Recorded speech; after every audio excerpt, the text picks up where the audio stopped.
श्रीमन्महागणाधिपतये नमः। सर्वेभ्यो देवेभ्यो नमः। यदा लम्बोदरं हन्ति सतां प्रत्यूह सम्भवं तदा लम्बे दयालम्बं लम्बोदरपदाम्बुजम् श्रुतिस्मृतिपुराणानाम् आलयं करुणालयं नमामि भगवत्पादं शङ्करं लोकशङ्करं। शङ्करं शङ्कराचार्यं केशवं बादरायणं सूत्रभाष्य कृतं वन्दे भगवन्तो पुनः पुनः। गुरुर्ब्रह्मा गुरुर्विष्णुः गुरुर्देवो महेश्वरः गुरुसाक्षात् परं ब्रह्म तस्मै श्री गुरवे नमः। नमस्ते शारदे देवी सरस्वती मतिप्रदे वसत्वं मम जिह्वाग्रे सर्वविद्याप्रदा भव। नमस्तस्मै भगवते नारदाय महात्मने कामक्रोधविहीनाय ऋषीणां प्रवराय च। मूकं करोति वाचालं पङ्गुं लङ्घयते गिरिं यत्कृपातमहं वन्दे परमानन्दमाधवम्।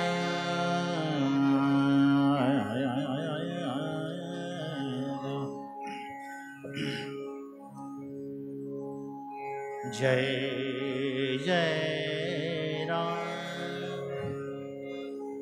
कृष्ण हरे जय जय राम कृष्ण हरे जय जय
संकटहारी कृष्ण हरि जय जय राम कृष्ण हरि जय जय राम।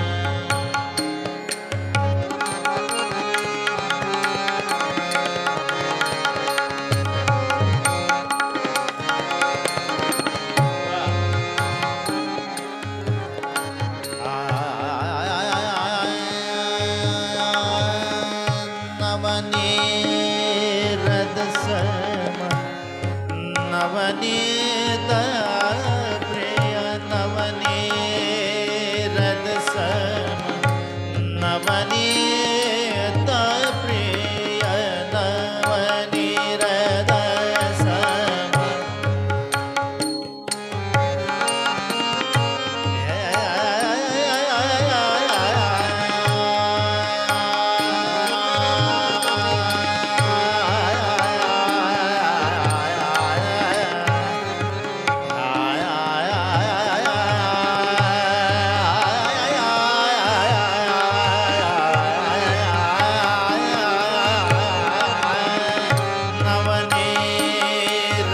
सम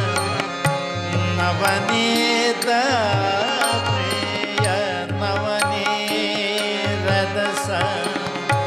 नवनीत प्रिय नवल विनोद विहारी कृष्ण हरे जय जय राम कृष्ण हरे जय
करुणा दृष्टि निहारे राजा राम। जय जय राम राम कृष्ण हरे हरे जय जय राम राम कृष्ण हरे हरे जय जय राम राम कृष्ण हरे हरे जय जय राम राम कृष्ण हरे हरे हरे जय जय राम राजा राम जय जय राम राम कृष्ण हरे हरे जय जय राम हरे जय जय राम हरे जय जय राम।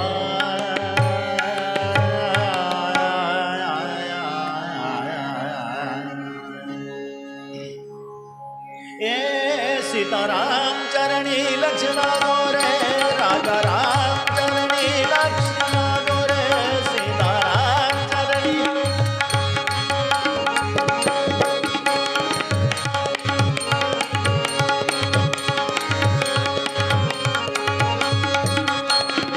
राजा राम सीताराम तुमचं आहे राजा राम सीताराम सीताराम चरणी लक्ष्मण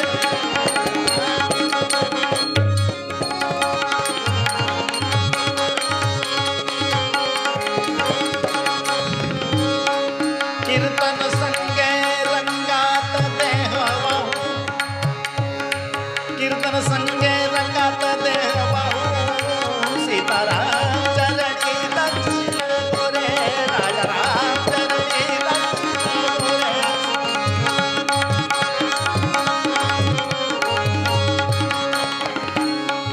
स्वरूपी मन हे लाविता सौख्यम स्वरूपी मन हे लाविता सौख्यम स्वरूपी मन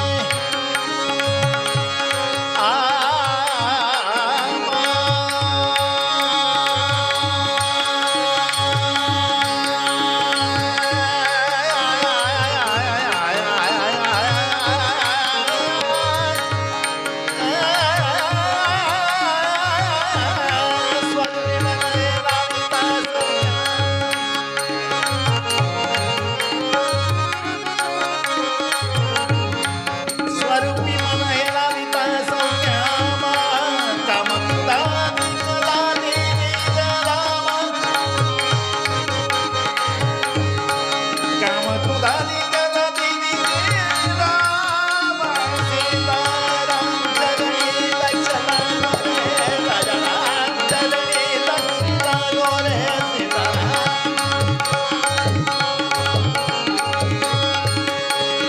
हे सारा सारा वदविता हे सारा सारा वदविता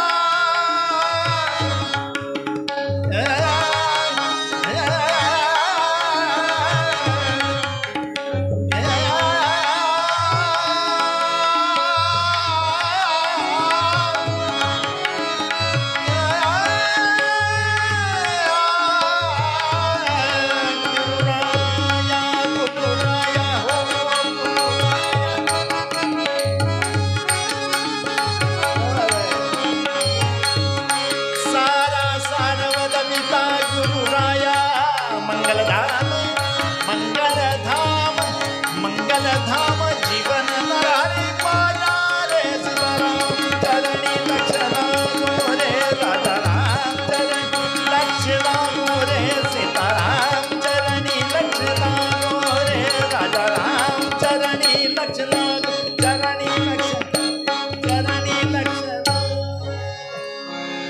दिगंबरा दिगंबरा श्रीपाद वल्लभ दिगंबरा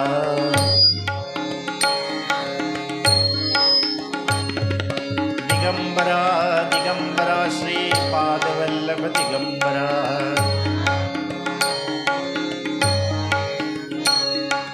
दिगंबरा दिगंबरा श्रीपाद वल्लभ दिगंबरा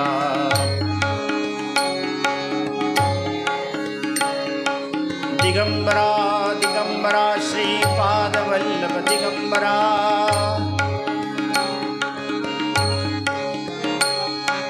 दिगंबरा दिगंबरा श्रीपादवल्लभ दिगंबरा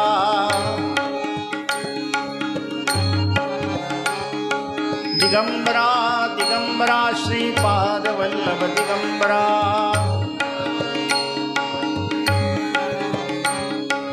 दिगंबरा दिगंबरा श्रीपादवल्लभ दिगंबरा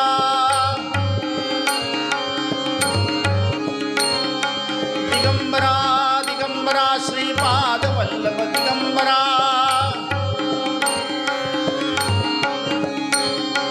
दिगंबरा दिगंबरा श्रीपादवल्लभ दिगंबरा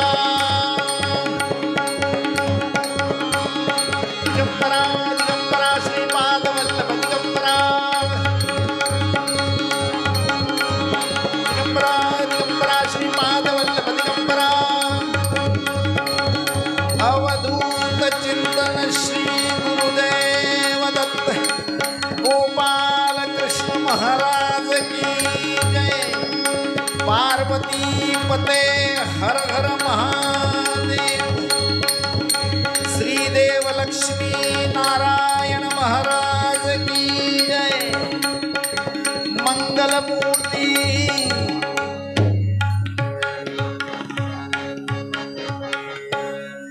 सगळे निश्चित जागे आहेत ना? किरण, थोडासा ह्याचा साऊंड इथे कमी कर, कारण कोणाचा आवाजच येत नाही इतका भजन मी सांगितलं तरी सुद्धा. पुंडलिक वरदान श्री ज्ञानदेव पंढरीनाथ महाराज की. निर्गम धगम रे ने धनि रे सा हे आया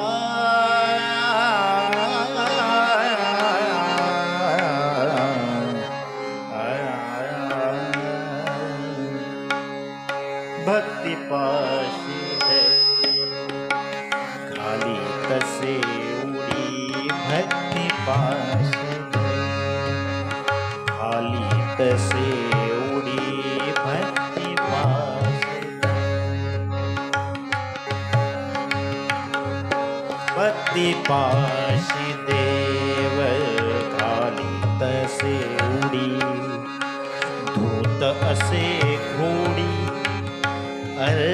अर्जुनाची धूत असे घोडी अर्जुनाची भक्ती पाशी दे असे उडी भक्ती पाशी दे.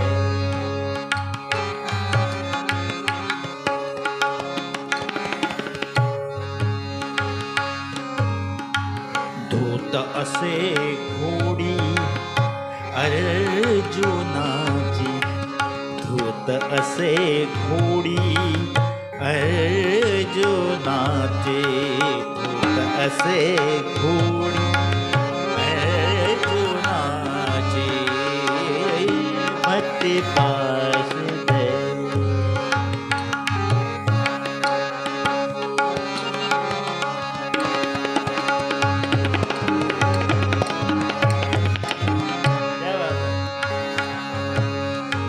बळीने बांधिला गोपीनी वेश दिला बळीने बांधिला गोपीनी वेश दिला बळीने बांधिला गोपीनी वेश दिला पार्थरथी झाला सारथी तो भक्ती पाशी देव घाली तसे उडी भक्ती पाशी दे.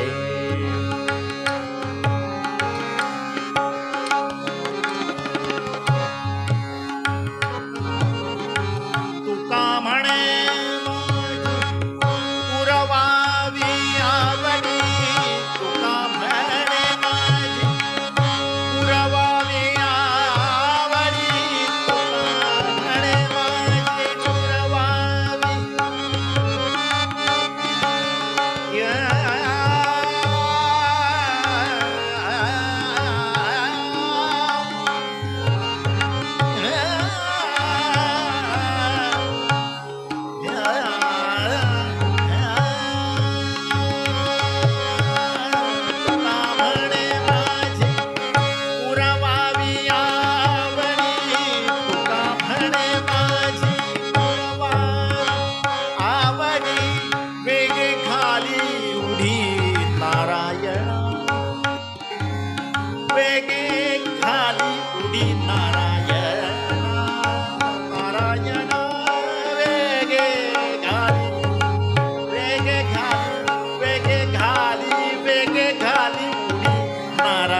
पाशी दे.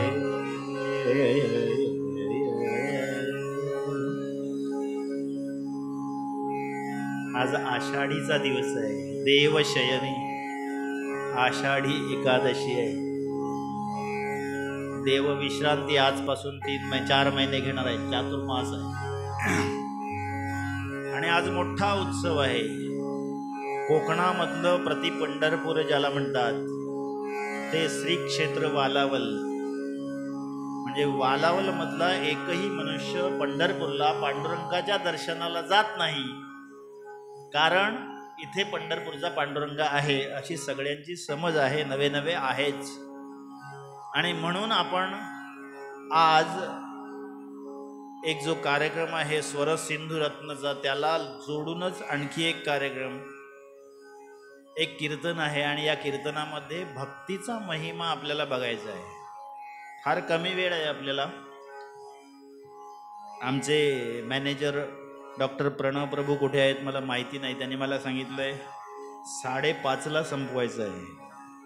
पण सगळंच काय त्यांचं ऐकायचं अशातला भाग नाही, म्हणून मी साधारण 6पर्यंत संपवणार आहे. कारण मुळातच 4:15ला सुरू झालं आहे.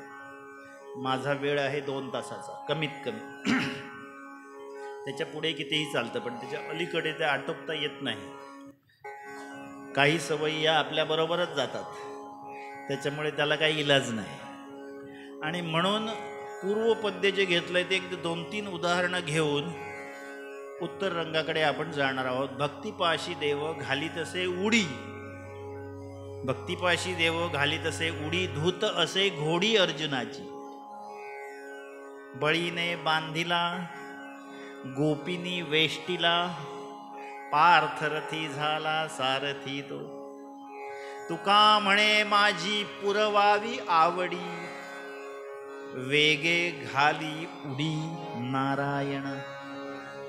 काय गंमत आहे बघा. खरं तर तुकाराम महाराजांना असंही म्हणता आलं असतं की धावत तो येतो, किंवा भक्तिपाशी देव नेहमीच असतो सोबत वगैरे. पण घाली तसे उडी म्हटलेलं आहे. उडी घालणं म्हणजे कसं की इन्स्टंट आपण ज्याला म्हणतो, पटकन मागितलं की लगेच मिळालं, तर त्याला काय लगेच म्हणजे सांगितलं, देवाची आराधना केली की देव संकटात असताना आपल्यावर काय करतो, आपलं संकट निर्मूलन करण्याचं काम करतो. आणि तो सुद्धा उडी घालून करतो. भक्तिपाशी देव घाली तसे उडी. आणि म्हणून देवानी गीतेमध्ये सुद्धा सांगितलं, नाहम वेदैर्न तपसाम. काय सांगितलं भगवान गोपाल कृष्णाने सांगितलं, नाहम वेदैर्न तपसाम न दाने न चेज्जया. कोणाला सांगतायत?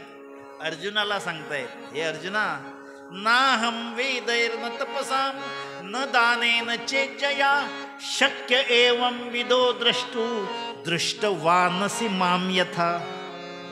काय सांगितलं? यज्ञाने दानाने. ट्रान्सलेशन मराठी, यज्ञाने दानाने वेदाने शक्य होयन तपाने. दर्शन माझे पार्था जे झाले तुझसी शक्य भाग्याने. रामा रामा रामा रघुत्तमा रामा रामा रामा रामा सीतापते रामा रामा रामा रामा रघुत्तमा रामा. आज आमच्याकडे बरोबर माणसं सुद्धा अशी आहेत ना, एकदम इंटरनॅशनल. हो, कीर्तनकार बाजूला आहेत. अण्णा साथीला म्हणजे मोठं भाग्यच माझं आज. कारण स्वतः कीर्तनकार आहे, ज्यांनी हे सगळे ह्यांच्या सकट सगळ्यांना घडवलं, मोठे बंधू यांचे. त्यामुळे अण्णा आहेत. गजाबाबद्दल काय सांगायलाच नको. माझेच जरा थोडंसं असं, पण ठीक आहे. यज्ञाने दानाने वेदाने शक्य होय न तपाने. कशाने शक्य झालंय? भक्तीने शक्य झालंय. भक्तिपाशी देव. भक्ती कसली आहे? अर्जुनाची भक्ती ही सख्य भक्ती आहे. सख्य भक्ती कशी असावी? सख्य भक्ती कशी असावी ते सांगतात नाही. सख्य भक्ती म्हणजे कशी? अर्जुनाची भक्ती ही सख्य भक्ती आहे. श्रवणम कीर्तनम विष्णू स्मरणम पादसेवनम अर्चनम वंदनम दास्यम सख्यम आत्मनिवेदनम. हे सख्यम 8वी पायरी आहे, 7वी पायरी आहे, 8वी पायरी आहे. 8वी नंतर आत्मनिवेदनम आहे. ते सख्य कसं होतं अर्जुनाचं? म्हणून त्याच्याकडे राहिलाय. तो कसा राहिला? त्याच्या घोड्यांचा खरारा सुद्धा करायचा तो. म्हणजे थोडक्यात काय, कामगार म्हणून राहिला होता. घोड्यांचा खरारा करणे, ड्रायव्हरचं काम करणे, रथ चालवण्यासाठी. मग तो कसं काय एवढं शक्य झालं? आणि अर्जुन हा सखा आहे. तो ऐसे असावे सख्यत्व विवेके धरावे ममत्व भगवंता विवेके धरावे स्वत्व भगवंतावरील ममत्व सांडोची नाही. समर्थ म्हणतात. काय सांगितलं? कीर्तने महादोष जाती. तसं याने काय सांगितलं? ऐसे असावे सख्यत्व भगवंतावरील ममत्व सांडोची नाही. कसं सांगितलं ते? मेघ चातकावरी ओळेना. पाऊस येणार म्हणून तो चातक पक्षी तोंड वर करून, तोंड उघडं ठेवून वाट बघत असतो. पाऊस नाही पडला तरी सुद्धा तो तसाच उभा असतो. कित्येक काळ गेला तरी सुद्धा. मेघ चातकावरी ओळेना. मेघ चातकावरी ओळेना परी चातक पालटेना. आम्ही काय करतो? नारायणाच्या मंदिरात आलो, नारायणाला सांगितलं देवा माझं कोर्टाचं काम आहे ते जरा होऊ दे. मग उद्या तुला काय करतो? 1.25 किलो पेढे आणून ठेवतो. आणि उद्याची तारीख परवावर गेली, परवाची आणखी पुढे गेली. आणि मग काम काय झालं नाही. आपण काय केलं? नारायणाला सोडलं आणि माऊलीकडे गेलो. माऊलीला जाऊन सांगितलं, माऊली पण ऐकली नाही. म्हणून मग काय केलं? खाली उतरलो थोडेसे, तिकडे उमरमाळ्याला गेलो यांच्या देवळामध्ये. मग तिथे पण काय झालं नाही. म्हणून परत यांचं अलीकडे गणपतीचं मंदिर आहे तिकडे आलो. काय होणार आहे? काय होणार आहे म्हणजे काय आहे? मेघ चातकावरी ओळेना परी चातक पालटेना चंद्र वेळेसी उगवेना परी चकोर अनन्य. चंद्र जरी उगवला नाही सुद्धा तरी ते चकोर कसा वाट बघत असतो नाही का? कैवल्याच्या चांदण्याला भुकेला चकोर. तो चकोर जो आहे तो चांदण्यासाठी कसा भुकेलेला आहे. चंद्र वेळेसी उगवेना परी चातक अनन्य. ऐसे असावे सख्यत्व विवेके धरावे स्वत्व भगवंतावरील ममत्व सांडोची नाही. म्हणून ती भक्ती पाहिजे. भक्ती ही अशी पाहिजे की त्याला देह जाओ अथवा राहो पांडुरंगी दृढ भाव असं म्हटले. दृढ भाव पाहिजे हो. तो दृढ भाव जर नसेल तर काय उपयोगच नाही. ते कीर्तन ऐकणारी काही माणसं होती ना अशी, ती कशी आली होती? नदीच्या पलीकडून आली होती. अशीच एक हे आता तळ आहे त्याच्या पलीकडे नदी, नदीची ही खालची जी नदी आहे ना नदीच्या पलीकडून आली होती कीर्तनाला. 4 जण होते कीर्तन ऐकायला आले. ते येताना काय झालं? ती होडी घेऊन आले तिकडून. होडी नाही, होडीने आले, होडीवाल्याने आणून सोडलं आणि हे कीर्तनाला बसले. उशीर झाला. मे महिन्याचे वगैरे दिवस होते. वरती पाऊस लागला की पटकन पाणी येतं. सराईचे दिवस म्हणतो आपण त्याला. पटकन पाणी वाढलं हो नदीला. पाणी वाढलं. हे कंटाळले, कीर्तनात 1 तास बसले आणि म्हणाले चला जाऊया. काय अर्थ नाही बुवामध्ये. हो म्हणून ते वाटायला लागले. 4 जण गेले, नदीवर गेले आणि जाऊन बघितलं होडी दिसली त्यांना. अरे वा म्हणजे जमलं. तो होडीवाला पण कीर्तनाला येऊन बसला होतो. त्याने बिचाराने होडी आणून इकडे बांधली आणि तो गेला. येऊनही बसला होता. हे गेले, म्हणाले बरं झालं होडी मिळाली. आतमध्ये वल्ले पण होते. हे म्हणाले जमलंच आमचं, तो येईल बरोबर. काय तो सकाळी येईल, आपल्याला काय करायचं आहे, आपण होडी घेऊन पलीकडे जाऊया. बसले आतमध्ये आणि वलवायला सुरुवात केली. हे वलवतायत वलवतायत वलवतायत वलवतायत पण काय हो पलीकडचा तीरच येत नाही. होडी पुढे पुढे जातीये. म्हणजे झालं काय नेमकं? ते पावसाळ्याच्या दिवसात खेकडे पकडायला जातात आणि कसे घराच्या भोवती फिरत असतात, घर मिळत नाही, तसं ह्यांना पलीकडचा तीर मिळत नाही बत्ती घेऊन. आणि सकाळी बघतात तर अरे घराकडे जावं आम्ही. तसं हे विचार करतायत पलीकडे आपण पोचत नाही म्हणून वाट बघतायत आणि आपलं वल्लवतायत. शेवटी कंटाळले, रात्रभर वल्लवलं पण काय पहिलं तीर यांना मिळालं नाही. नंतर जेव्हा सूर्य उगवला, ज्ञान सूर्य प्रकाशला, तेव्हा त्यांच्या लक्षात आलं की त्या नावाड्याने एक लांब दोरखंड घेतला होता आणि तो इकडे बांधून ठेवला होता. हो, लांब होता तो दोरखंड. यांना काय माहिती तो लांब आहे म्हणून. लांब दोरखंड त्या होडीला आणि झाडाला बांधून ठेवला होता. तो दोरखंड तसाच होता, हे नुसतेच वलवत होते. आम्ही नेमकं तेच करतोय. प्रपंचाला बांधलेला जो दोर आहे तो काय सोडलेला नाही. आपण नुसतं जय जय विठोबा कुमारी उगाच ते तिथपर्यंत पोचणारच नाही आपण, आम्ही इकडेच. मग ऐसे असावे सख्यत्व. अर्जुनाची भक्ती दाखवणे म्हणजे अर्जुनाची भक्ती कशी होती. हे चौघे बंधू नेहमी 4-5 जण, ते 5 पांडव ना, ते 4 जण नेहमी कृष्णाला सांगायचे, कृष्णा तू पक्षपाती आहेस, तू फक्त आणि फक्त अर्जुनाचा मित्र आहेस, आमचा नाही आहे. त्याला मात्र तू चांगली चांगली वागणूक देतोस. तर म्हणाले याचं कारण काय ते तरी आम्हाला कळू दे, एवढं काय लागून गेलंय त्याला. म्हणजे सांगेन कधीतरी. एक दिवस कृष्ण म्हणाले चला दाखवतो तुम्हाला. म्हणून आपल्या शयन कक्षामध्ये अर्जुन विश्रांती घेत होता. पलंगावर असा झोपला होता, त्याचे केस असे खाली घरंगळत होते आणि हा भीमसेन गदा घेऊन बाहेर होता. हे 4 जण बरोबर आहेत. कृष्णाने सांगितलं जरा हळू चाल, हळू, तुझ्या पावलांनी तो जागा होणार म्हणा. त्याला जरा झोप लागली तर झोपू दे म्हणाले. हेच तुझं असं असतं, तो झोपलाय आणि आम्ही झोपलेले असताना. म्हणत ते अरे सांगतो तेवढं ऐक रे. बरं तुला आता बघायचं आहे ना, हळू पावलांचा आवाज न करता जा. आणि काय करतो, ज्या पलंगावर झोपला आहे ना, त्या झोपलेल्या पलंगावरून त्याचे केस खाली असे लोंबतायत, घरंगळलेले आहेत. ते जरा केस घे आणि ते कानाला लावून बघ म्हणाले, गुपचूप, त्याला न सांगता. त्याला जागा करू नकोस, त्याला त्रास देऊ नकोस. मग तो भीमसेन आतमध्ये गेला, भीम, आणि त्याने हळूच ते केस असे कानाला लावून बघितलं तर त्याच्यातून आवाज येत होता, कृष्ण कृष्ण कृष्ण कृष्ण कृष्ण. झोपला असताना सुद्धा हो, रोमारोमात कृष्ण होता. हो, निळी निळी ही यमुना. हां, दादा बसले तिकडे, खूप छान कविता केली आहे त्याने. हां, तर निळी निळी मला खूप आवडली आहे कविता ती तुमची. तर तो कृष्ण सगळा कृष्णमयच झाला आहे तो.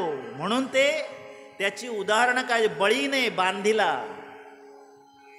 बळीने बांधिला म्हणजे कसा, आपल्या द्वारावर त्याला द्वारपाल ठेवलाय. बळीने बांधिला, गोपीने वेश केला.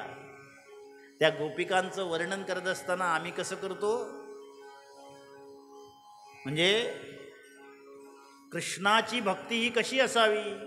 आपण बऱ्याच वेळा सांगतो की गोपिकांची भक्ती ही कशी होती. बळीने बांधिला, गोपीने वेष्टीला. मग ही गोपिका काय करायच्या, आम्ही त्याचं वर्णन करताना काय करतो, गोपिका, मग 16 सहस्र अष्टनायिका, आणि त्याच्यावर आपण अनेक विनोद करतो. पण मुळातच कसं आहे माहिती आहे, या गोपिका जेव्हा गवळणी, जेव्हा ते दूध, ताक, दही विकायला जायच्या ना, त्या विकायला जाताना काय म्हणायच्या माहिती आहे, त्या दही घ्या, दूध घ्या, ताक घ्या म्हणायच्या नाही. त्या म्हणायच्या गोविंद घ्या, गोपाळ घ्या असं म्हणायच्या. ताक घ्या, दही घ्या असं म्हणायचे नाहीत. कारण काय, तर त्या कृष्णमय झाल्या होत्या. कृष्ण आणि गोपिका ह्या वेगळ्या नव्हत्याच हो. मग जेथ क्रीडे आत्मा रामू, कोण सांगताय, नाथ सांगतायत. नाथ काय सांगतायत, जेथ क्रीडे आत्मा रामू, तेत केवी रिघे बापुडा कामू. माझे निसंगी गोपिका निष्काम, काम संभ्रमत्या नाही.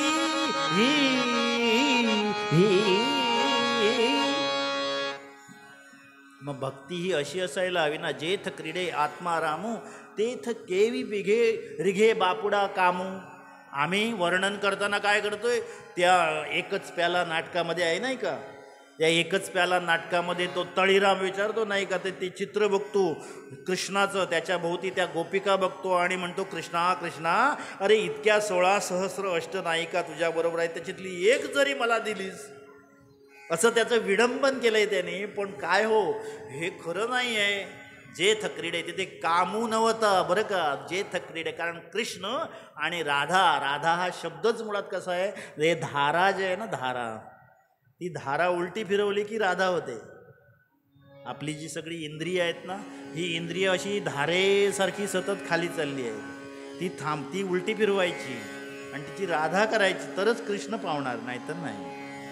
तर तो कृष्ण आपल्याला मिळणार आहे, नाहीतर मिळणार नाही. मग तो कृष्ण कसा आहे, मग त्या कृष्णाचं वर्णन करताना असतं म्हणजे काय आहे की ते प्रेम आहे ना, प्रेम असलं पाहिजे त्याच्याबद्दल.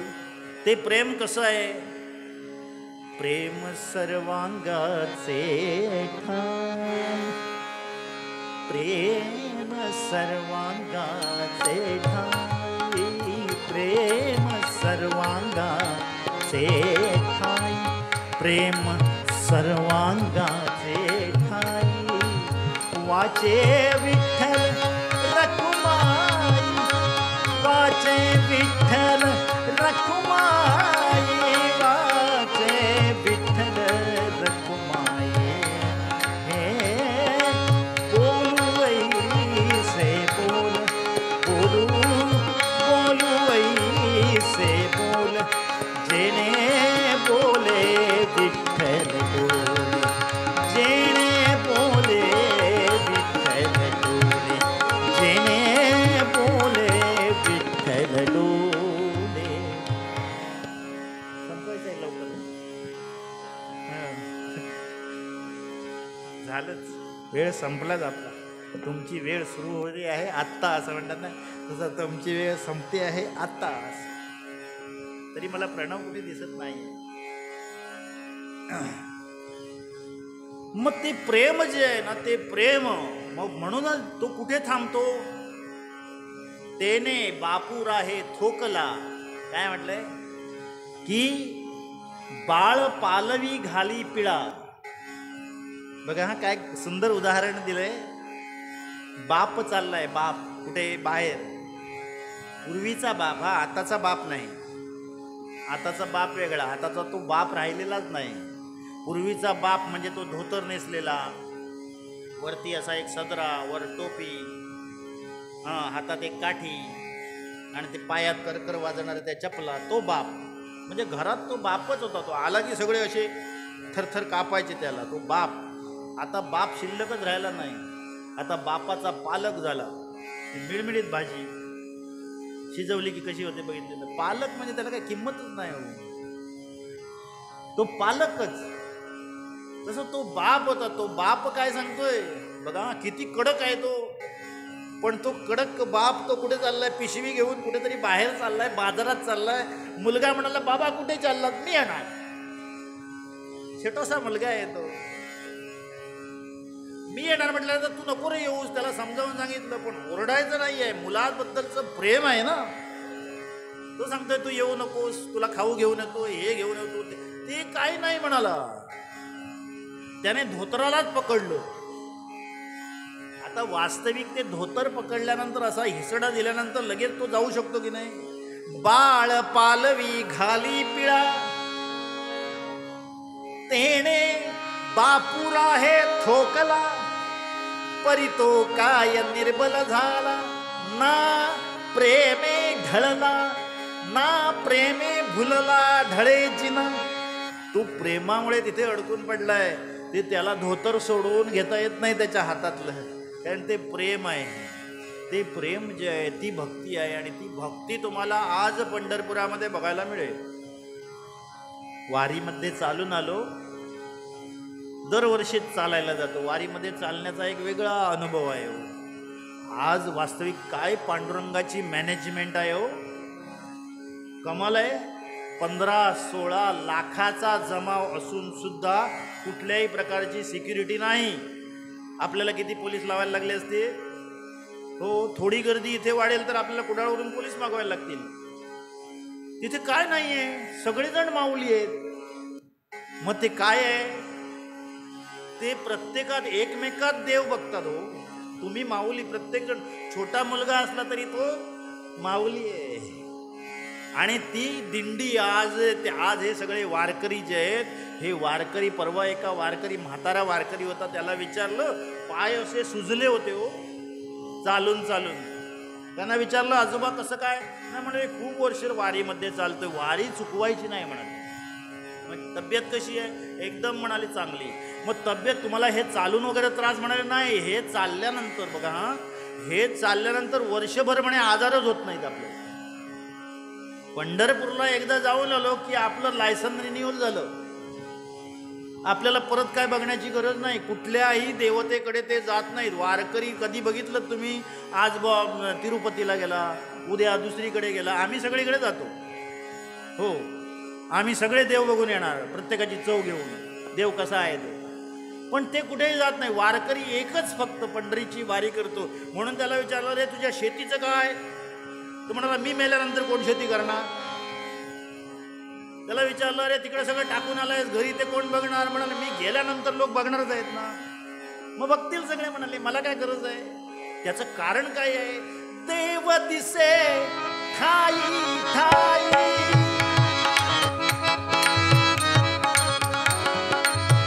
देव दिसे ठाई ठाई, देव दिसे ठाई ठाई,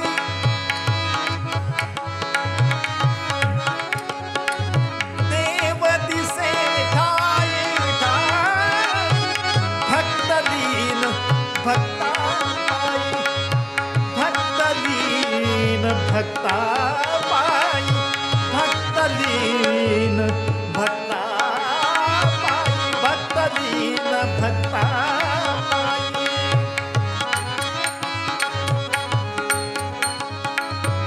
देव दिसे ठाई ठाई, भक्त दीन भक्ता पायी.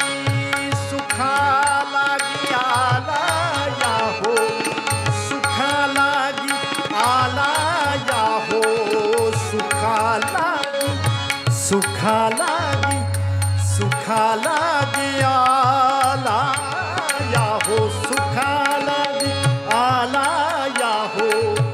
आनंदाचा पूर,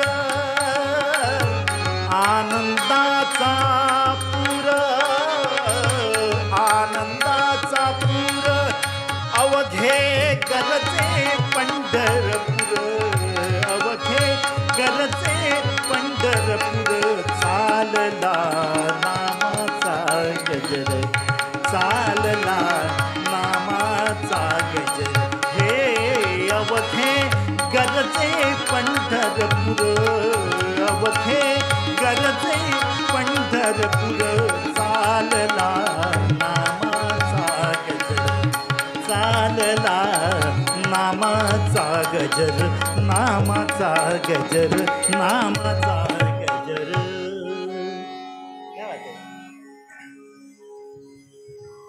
मग काय आहे? देव दिसे ठाई ठाई, प्रत्येकाकडे, प्रत्येकात आतमध्ये अहम ब्रह्मास्मी हे जे तत्व आहे ना, अहम ब्रह्मास्मी, हे अहम ब्रह्मास्मी जेव्हा कळेल तेव्हा माणूस एकदम शांत होईल. बरं का? शांत होतो केव्हा? देव, मीच देव आहे असं समजलं पाहिजे. देव, आपलं तत्वज्ञान काय सांगतं? इंडियन फिलॉसॉफी, ते काय सांगतं? देव वेगळा नाही आहे, मीच देव आहे. आणि मीच जर देव असेल तर, मीच जर देव असेल तर मग काय झालं पाहिजे? आपण देवासारखं वागलं पाहिजे. ते लहान मुलांना सांगतो ना, मग गप्प बस देवासारखा म्हणून.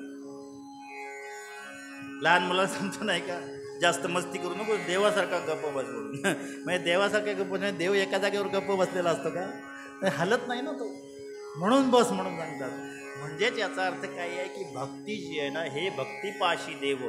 म्हणून मग येषां श्रीमद यशोदा सुत पद कमले नास्ति भक्तिर्नराणाम्, येषां आभीर कन्या प्रिय गुण कथने नानुरक्ता रसज्ञा, येषां श्रीकृष्ण लीला ललित गुणरसौ सादरौ नैव कर्णौ धिक्तां धिगतां धिगतां कथयति सततं कीर्तनस्थो मुदन्ते.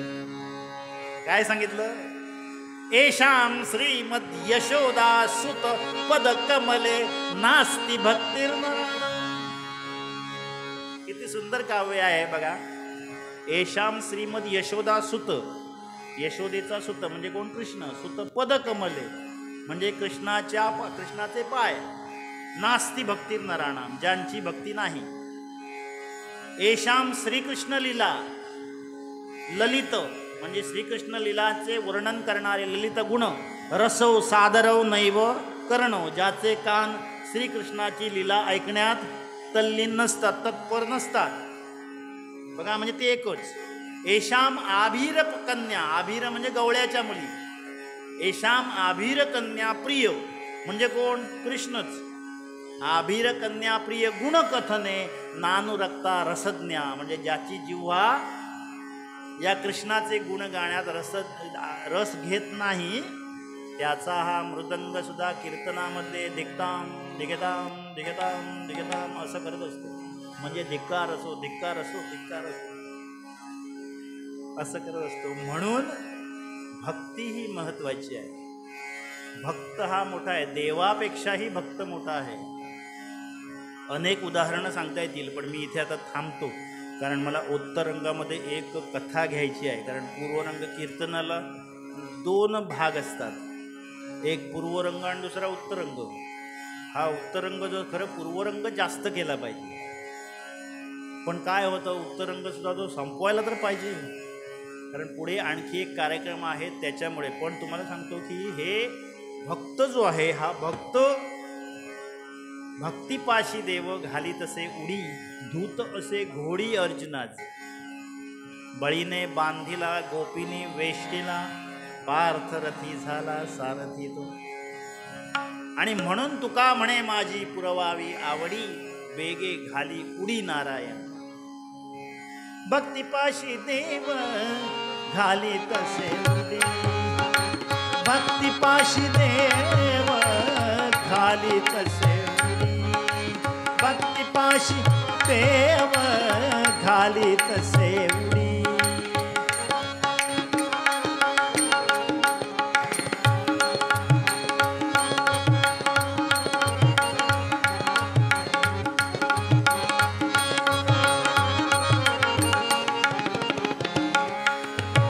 धूत असे घोडी अर्जुनाची, धूत असे घोडी अर्जुनाची, भक्तिपाशी देव घाली तसे उडी.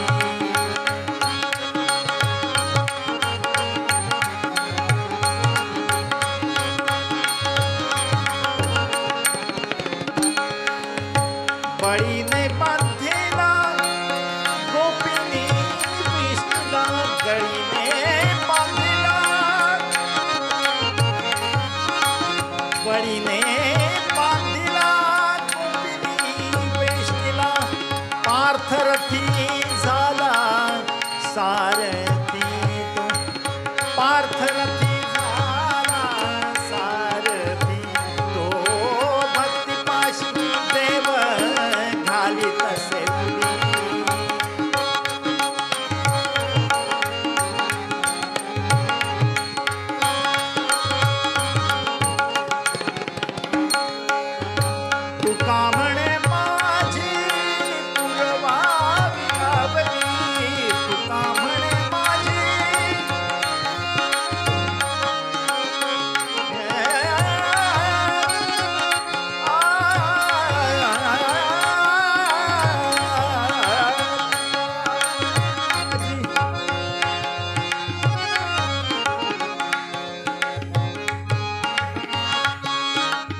पार्वतीपते हर हर महादेव.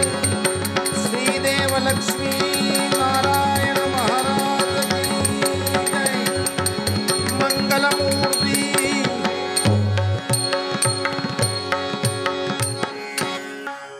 स्नान संध्या झाली, पूजा सुद्धा झाली, नैवेद्य झाला आणि आता नैवेद्य आटपून पंत जेवायला बसले आहेत. दरवाजा थोडासा बंद आहे. दुपारच्या भोजनाची वेळ आहे. पंत जेवायला बसलेत. इतक्यात बाहेर दरवाजावर कोणीतरी थाप मारली. अशी थाप मारली, नाही तर वेगळी थाप परत असते. आणि त्यामुळे कोण आलं म्हणून थोडासा दरवाजा उघडून पंतांच्या सौभाग्यवतीने बघितलं तर बाहेर गर्दी कसली तरी दिसली. म्हणून विचारलं, काय काम आहे? तर एकच गलका झाला, आम्हाला अन्न द्या हो, अन्न द्या. गेले कित्येक दिवस आम्ही उपवासी आहोत. पंत आहेत का? बाहेर उपवासी असलेली माणसं बाहेर असताना पंतांना जेवण कसं शक्य आहे? म्हणून पंत उठले. तसेच बाहेर येऊन दरवाजा उघडून बघितलं तर 200 ब्राह्मण समोर उभे होते. आणि या 200 ब्राह्मण सांगतायत की पंत, एक 6-7 वर्षापूर्वी तुम्ही द्वादशी केली होती. द्वादशीचं पारणं, एकादशीचा उपवास झाल्यानंतर द्वादशीपर्यंत उपवास करायचा असतो बरं का.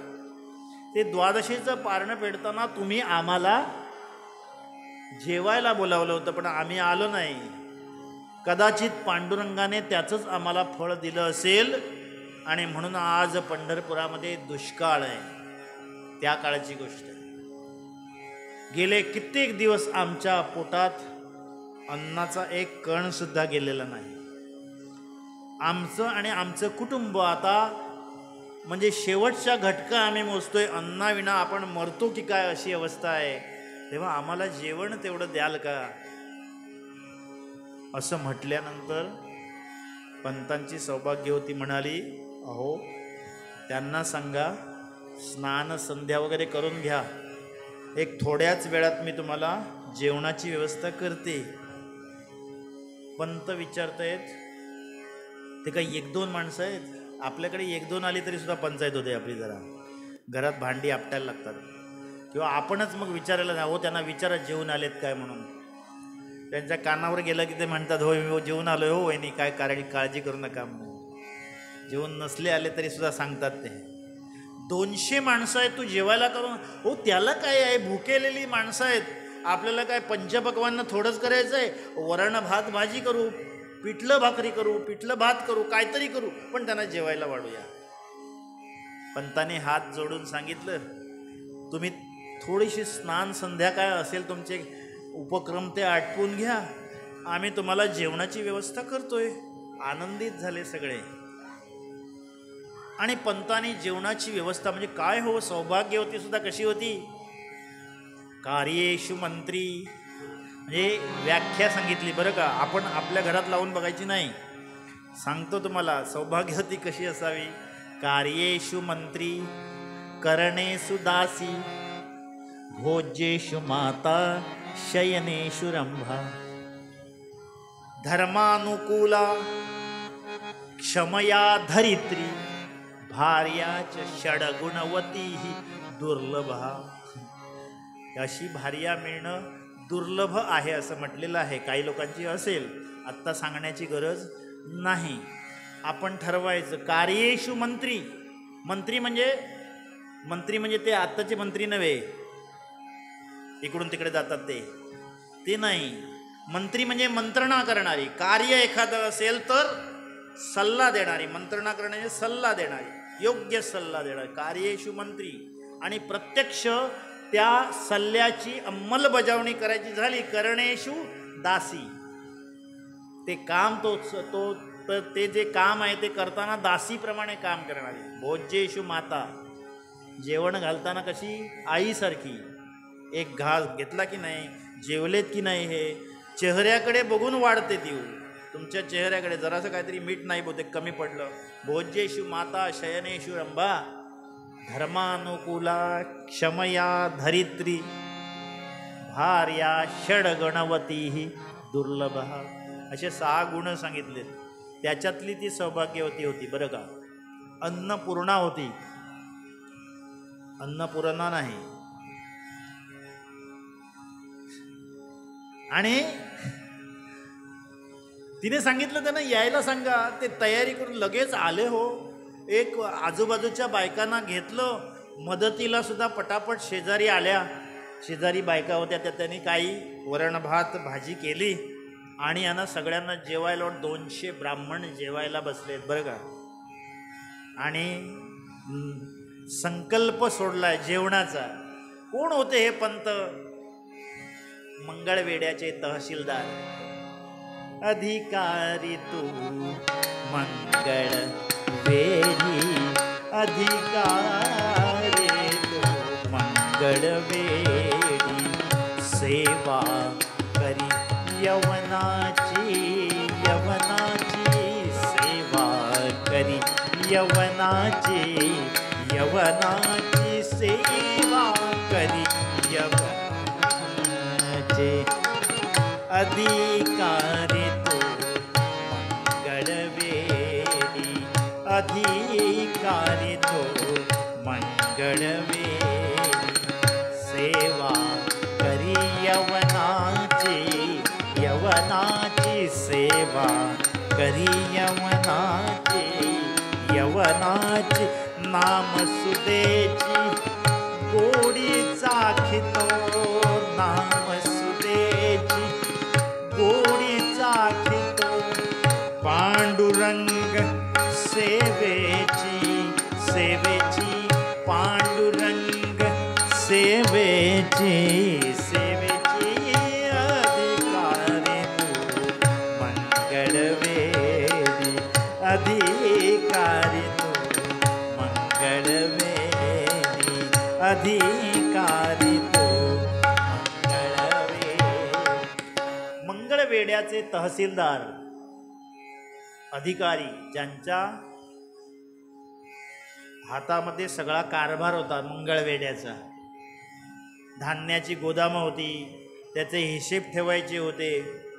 आणि हे सगळं त्यांच्याकडे धान्याच्या गोदामावर लक्ष ठेवणं म्हणजे येणारा सगळा जो टॅक्स आहे तो वसूल करणं आणि त्याप्रमाणे बिदरच्या बादशहाला तो देणं. बिदरच्या बादशहाच्या हाताखाली काम करणारे तहसीलदार मंगळवेड्याचे दामाजी पंत.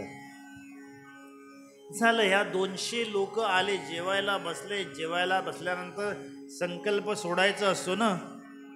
ओम सहनाववतु सहनं भुनक्तु सह वीर्यं करवावहे तेजस्विनावधीतमस्तु मां विद्विषावहे.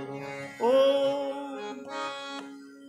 ते सांगितलं आणि त्यांनी सांगितलं जेवायला सुरुवात करा. पाणी सोडलं, जेवायला सुरुवात करा म्हणजे पटापट जेवायला सुरुवात केली. पण मध्येच सगळे लोक थांबले मध्ये थांबले आणि पंत बघतायत उभे राहून. पंतांना सुद्धा बरं वाटलं. किती चांगली गोष्ट आपल्या हातून घडते आहे. आज 200 ब्राह्मणांना मी जेवायला वाढतोय आणि ते सुद्धा भुकेलेले ब्राह्मण आहेत. यांना जेवायला वाढल्यानंतर आणि अचानक हे ब्राह्मण जेवायचे थांबले हो. आणि त्यांच्या डोळ्यातून आसवं टपटपा टपटपा त्या पानामध्ये पडायला लागली. पंत लगेच पुढे आले आणि विचारतायत काय चुकलं का माझं? तुम्ही रडताय कशाला पानावर बसून? तर म्हणाले पंत तुमचं काहीच चुकलं नाही हो. आमचं खरं चुकलं होतं म्हणून देवाने आम्हाला ही शिक्षा दिली आहे. पण आत्ता तुमचं काही चुकलं नाही. आम्हाला आमच्या घराकडची मुलं, आमची बायको दिसायला लागली समोर. उपाशी 8 दिवस असलेली ही बायका मुलं आपली काय करत असतील? याने आम्ही, आमची बायको, आमची मुलं यांचा चेहरा आम्हाला दिसायला लागला म्हणून आम्हाला रडू येतोय. हा घास आम्हाला आतमध्ये पोटामध्ये भूक असून सुद्धा आतमध्ये जात नाहीये, घशाखाली जात नाहीये. असं म्हटल्यानंतर सौभाग्यवती काय म्हणाली, हो जरा इकडे या. त्यांना आतमध्ये पंतांना बोलवून घेतलं आणि सांगितलं की त्यांना सांगा तुमच्या घरच्यांची सुद्धा व्यवस्था करूया म्हणा, तुम्ही आत्ता जेवा. अरे घरच्यांची व्यवस्था करूया म्हणजे एवढं धान्य आहे आपल्याकडे? हो माझ्याकडे दागिने आहेत ना, ते विका, ते देऊन टाका. मला कशाला हवे ते दागिने? तुमचेच आहेत ते. म्हणजे असं फार कमी ऐकायला मिळेल आपल्याला, पण सांगतात असं तुमचेच आहेत, विकून टाका म्हणून. पण यांचं आज जेवणाची व्यवस्था जर आपण करू शकलो तर तेवढं पुण्य आपल्याला मिळेल. त्यांना सांगा आम्ही देऊ म्हणून सांगितलं. पंतांनी हात जोडून सांगितलं तुमच्या घरच्यांच्या सुद्धा जेवणाची व्यवस्था केली जाईल, शिधा दिला जाईल तुम्हाला, तुम्ही जेवा. सगळे पोटभर जेवले. पंतांनी धान्याची व्यवस्था केली, सगळ्यांना जाताना धान्य दिलं. साधारण 8 दिवसाचा पुरेल इतका शिदा प्रत्येक जण घरी घेऊन गेला.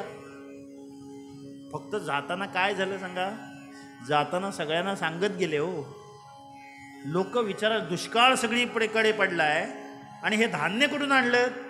तर म्हणाले पंताने दिलं. प्रत्येक जण सांगतोय पंताने दिलं. असं करता करता एकाने 10 लोकांना, 10ने 100 लोकांना, 100ने 1000 जणांना सगळीकडे बातमी पसरली. पंत काय देतायत? धान्य देतायत.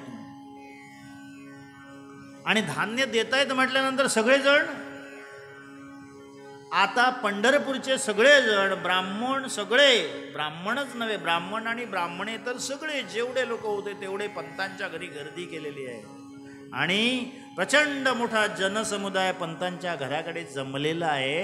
हे सांगतायत पंत तुम्ही धान्य देता आहात म्हणून आम्ही.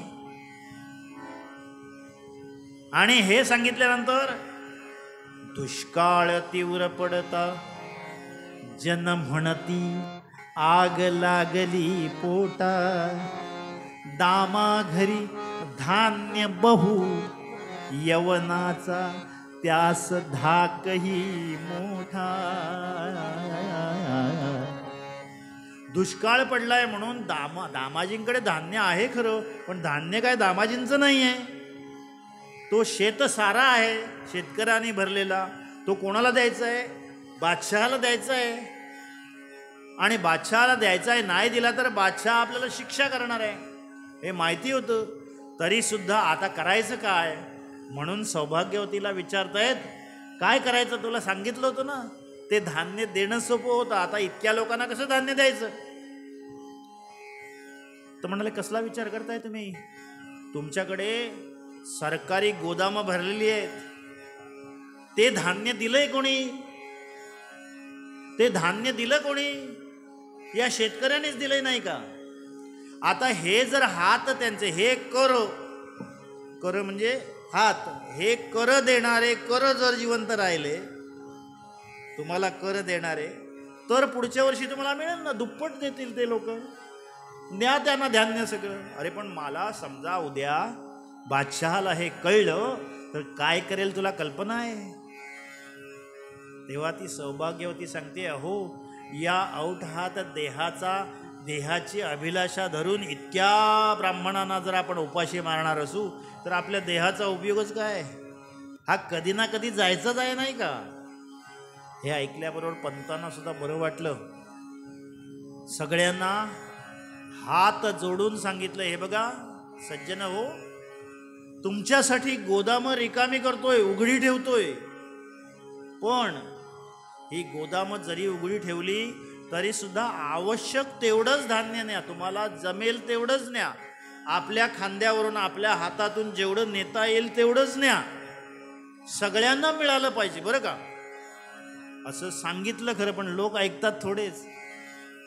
त्यांनी काय केलं? गाड्या गोण्या अपार, लोकांनी खटाऱ्या गाड्या घेऊन आले हो, गोण्या बरोबर आणल्या.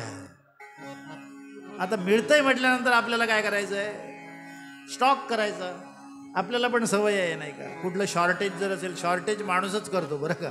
उद्या काहीतरी संपतंय असं सांग, कांदे संपले, लगेच लोकांनी 5-5 पोती आणून ठेवली घराकडे, त्याच्यामुळे शॉर्टेज आलं. गाड्या गोण्या अपार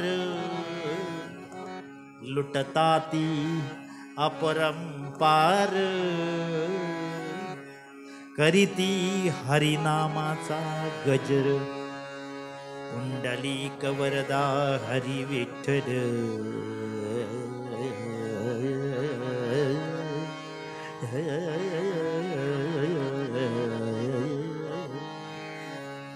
ओ गाड्या आणून गोण्या आणून सगळ्यांनी ते भरून घेऊ. 8 दिवस नुसती लूट चालली होती.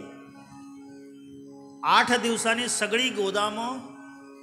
आता पंतांनी काय ठरवलं होतं की बादशहाकडे स्वतः जायचं आणि सांगायचं की मी अशी अशी धान्य लोकांना दिलेलं आहे, पुढच्या वर्षी जे काय येईल त्याच्या दुप्पट घेईन आणि देईन, हे सांगायचं होतं. पण त्याच्या अगोदरच पंतांच्या हाताखाली काम करणारा एक मुजुमदार, तेथे मुजुमदार, तो जो मुजुमदार होता तो वाटच बघत होता पंतांना कुठे अडकवता येतं का. हा, आपल्याकडे सुद्धा असे असतात बरेच लोक, कुठे अडकतो काय बघायचं पोषण आहार.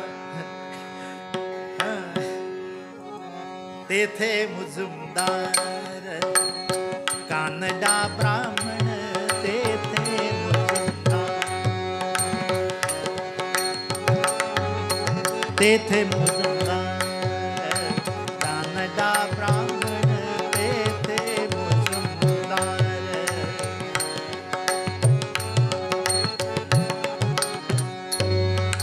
कानडा ब्राह्मण तेथे मुजुमदार, कानडा ब्राह्मण फिर्याद लिहून पाठवी, फिर्याद लिहून पाठवी, फिर्याद लिहून पाठविली तेथे मुजुमदार. कानडा ब्राह्मण तेथे मुजुमदार, कानडा ब्राह्मण तेथे मुजुमदार, तेथे मुजुमदार, तेथे मुजुमदार.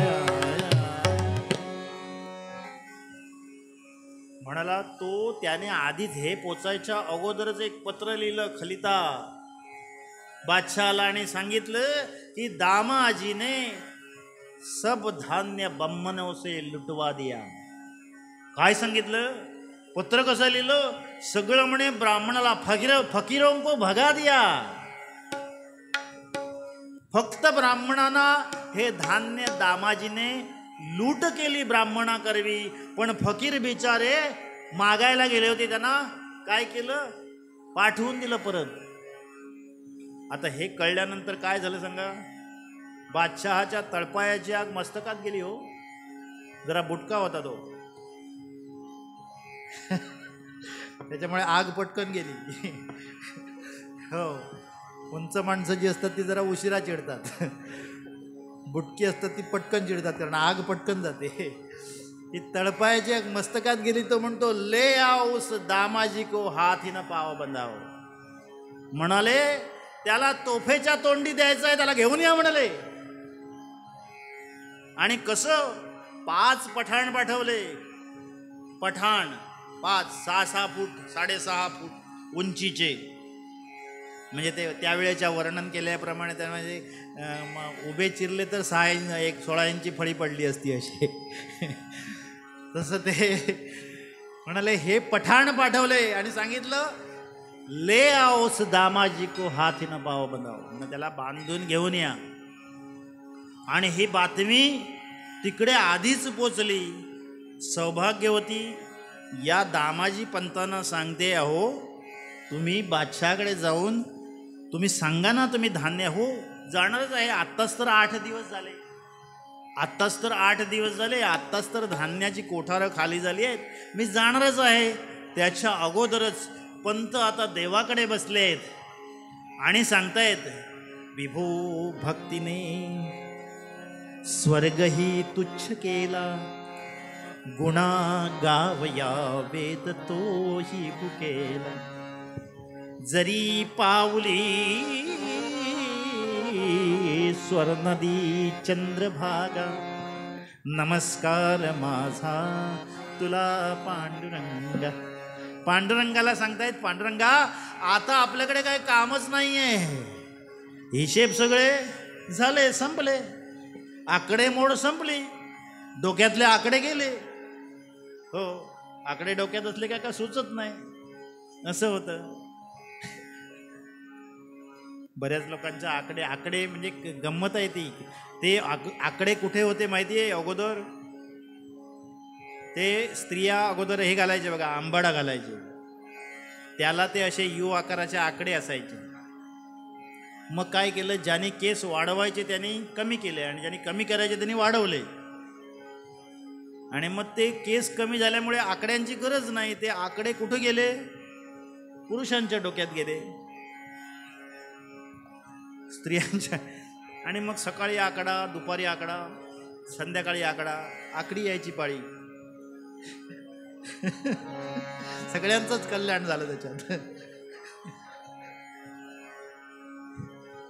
तसं ते आकडेमोड, जोपर्यंत आकडे डोक्यात आहेत तोपर्यंत काय सुचत नव्हतं. आता म्हणाले काय हिशेब कसला ठेवायचा आहे, आता हिशेब नाही, काय नाही, आता तुलाच वेळ द्यायचा आहे.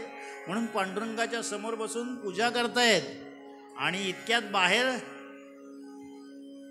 बाहेर हाक आली, दामाजी पंत दरवाजा खोलो. आणि थाप बसल्यानंतर लक्षात आलं, आवाज ऐकला आणि सौभाग्यवती आतमध्ये आली, पांडुरंगाला सामोरा आणि आपल्या पतिदेवांना पाठमोरा नमस्कार केला. आणि म्हणजे हो आले आहेत, ते आले आहेत म्हटल्यानंतर पंत बाहेर गेले.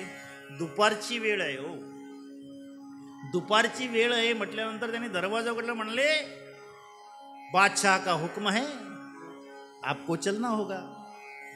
तर म्हणले मला माहिती आहे, मी येणारच आहे, पण एवढ्या लवकर? बातमी लवकर पोचलेली दिसतीये. म्हणाले काहीतरी गडबड आहे. म्हणजे ठीक आहे, जाऊया. तेवढ्यात सौभाग्यवती म्हणले, अहो दुपारची वेळ आहे, त्यांना जेवण असं कसं, तुमचं पण जेवायचं, त्यांना पण जेवण वाढूया म्हणाले. अरे ते म्हणाले आम्ही ह्यांना पकडायला आलो, आमच्याकडे बँकेची माणसं आली तर आपण काय करतो, वसुलीसाठी.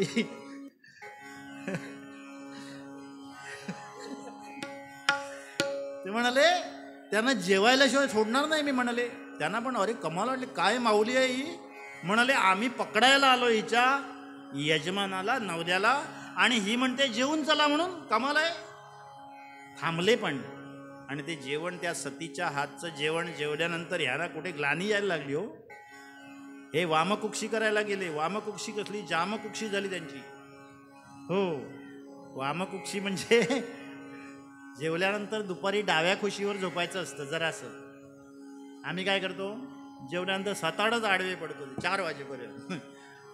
म्हणून ती जामकुक्षी, वामकुक्षी नाही. ते म्हणाले पडले ते झोपले. पंत तोपर्यंत उठले आणि थोडा वेळ आहे म्हणून देवासमोर जाऊन बसले.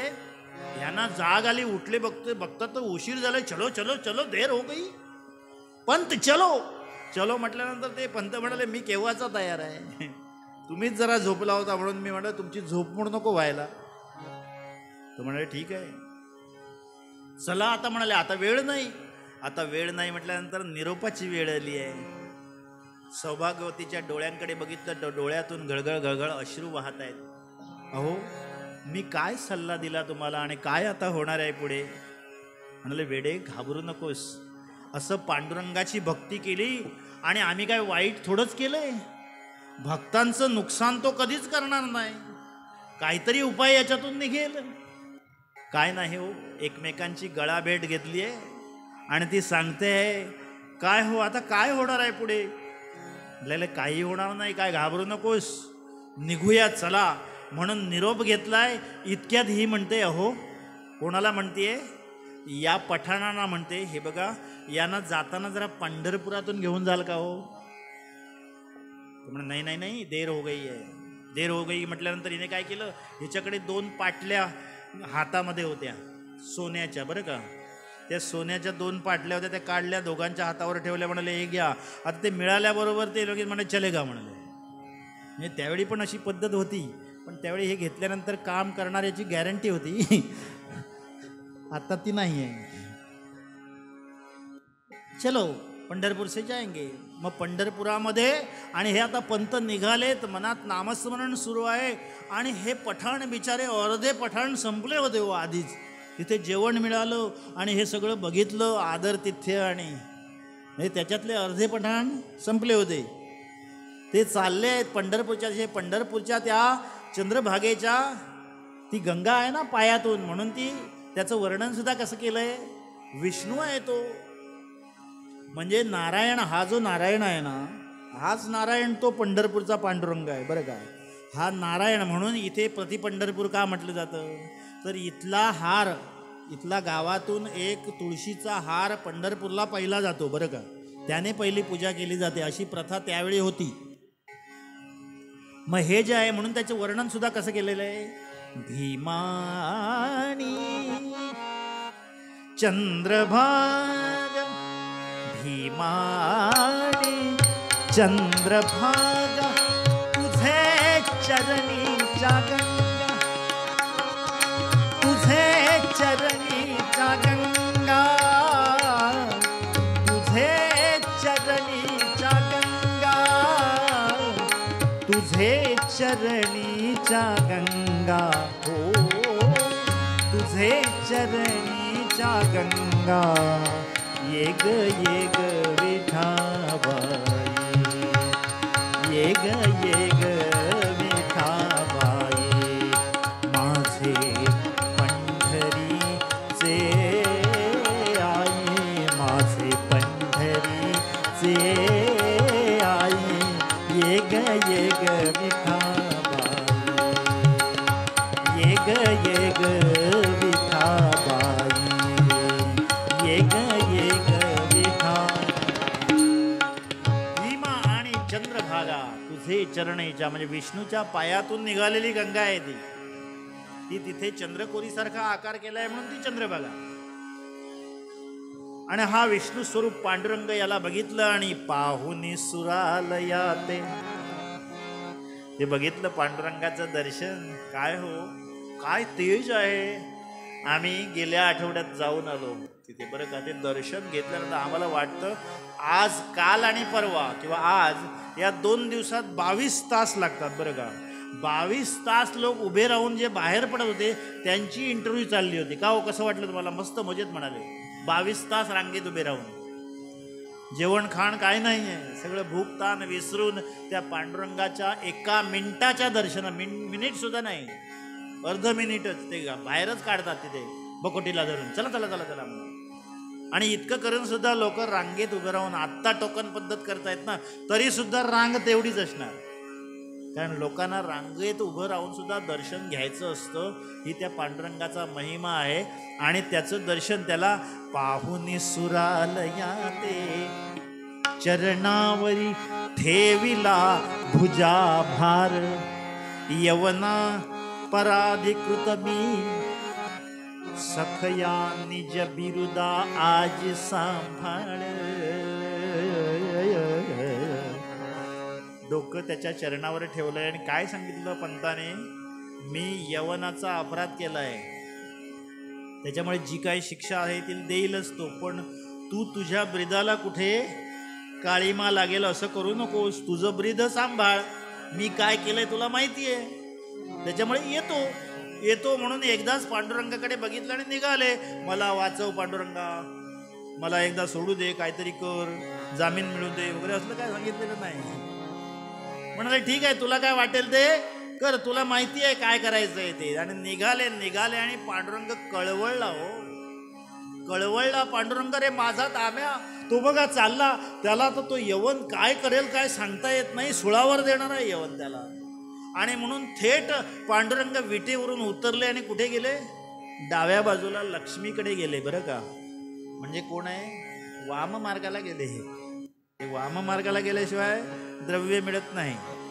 हो, त्याच्यामुळे ते कुठे गेले, उतरले आणि कुठे गेले, वाम मार्गाकडे, म्हणजे रुक्मिणीकडे गेले. आणि रुक्मिणीकडे गेल्यानंतर रुक्मिणी बघते, हो तुम्ही कधी आजपर्यंत माझ्यापर्यंत आला नाही कधी, आज काय विशेष. तो बघ माझा दाम्या कसा चाललाय बघ, म्हणून त्याला पकडलंय त्या पठाणाने आणि कुठे बादशहाच्या त्या दरबारामध्ये. त्याला आता काय शिक्षा होईल काय सांगता येत नाही. मग मी काय करू? म्हणले काय नाही, जरा थोडेसे दागिने हवे होते तुझे. म्हणाले माझे दागिने? हे बरं आहे तुमचं, काय आलं की माझ्या दागिन्यावर येताय तुम्ही. ठीक आहे म्हणाले, घ्या एकदाच. दिले दागिने सगळे घेतले आणि सहजच गंमत करावी. आता जास्त वेळ नाही आहे बरं का, म्हणजे त्याला सुद्धा आणि आपल्याला सुद्धा. त्याच्यामुळे ते दागिने घेतले आणि एका एवढ्याशा चंचीमध्ये भरले. हो, एवढ्याशा त्या ती इथे बांधतात ती पिशवी, पानाची चंची असते तशी, त्याच्यात भरले. आणि त्या रुक्मिणीला विचारतात, रुक्मिणी मी महार होऊ का ग? ती रुक्मिणी म्हणते हे बरं आहे, नाही हेरवी तरी तुझ्याबरोबर लग्न करून मी महाराज झालोय. असं म्हटल्यानंतर ती चिडली. हो, म्हणजे की आम्ही महारा घरची की काय? हो तसं नव्हे, मा म्हणजे लक्ष्मी बरं का, मा म्हणजे लक्ष्मी आणि हर म्हणजे हरण करणारा. मी तुझं हरण केलं होतं नाही का, म्हणून मा म्हणजे लक्ष्मी, मा हर आहे मी, महार. असं म्हटल्यानंतर लक्ष्मी ही ती रुक्मिणी लाजली. तुमचं काय असंच असतं म्हणून सांगितलं. तोपर्यंत मंदिराच्या बाहेर कोण दिसतंय? कोण दिसतंय?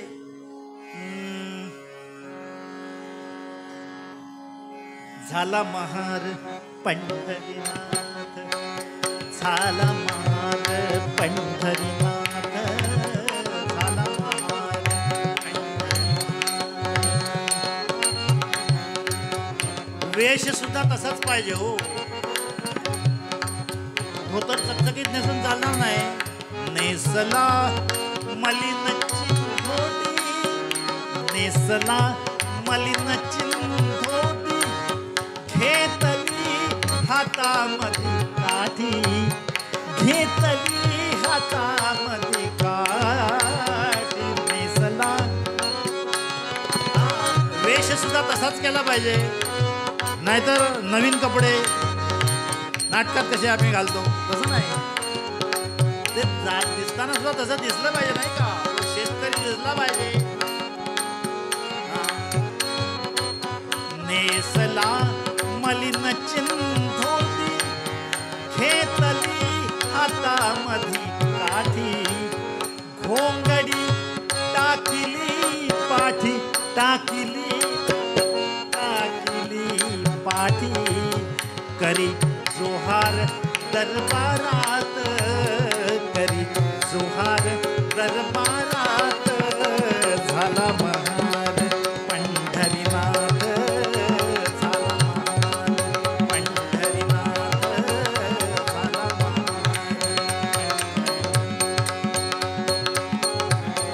बादशहाच्या दरबारात आलाय आणि जोहार मायबाप जोहार म्हणून मोठ्याने हाक मारल्यानंतर दरबारी जन सगळेजण याच्याकडे बघायला लागले.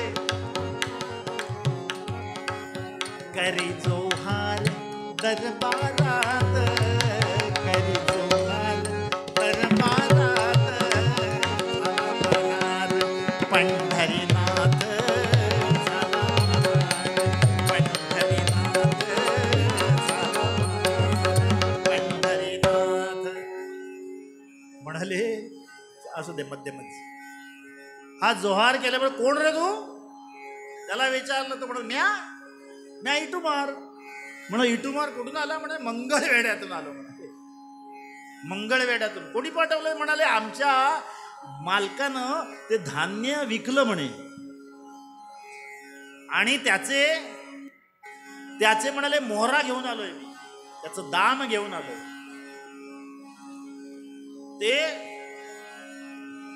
ते ज्या मोहरा आहे त्याचं दाम घेऊन, ते दाम जे आहे ते विकलं आहे ते घेऊन आलोय. म्हणाले अरे वा. म्हणाले बरं आहे, कुठे आहे? पण तुझ्याकडे काय दिसत नाही आहे. ती चंची होती एवढीशी, ती चंची अशी बाहेर काढली आणि काय केलं तू सांगतो? आणलं ना. म्हणाले काय आणलं? म्हणाले ह्या मोहरा ज्या विकल्या ना, त्या म्हणजे धान्य विकलं ना त्याच्या मोहरा, म्हणाले त्याचं रूपांतर करून घेऊन आला या एवढ्याशा चंचीमधून. आणि ह्या मोहरा त्या ओतताना त्या कशा ओतल्यात, अशी ती चंची पकडली आणि खळखळा ओतिल्या मोहरा, खळखळा ओतिल्या मोहरा, खळखळा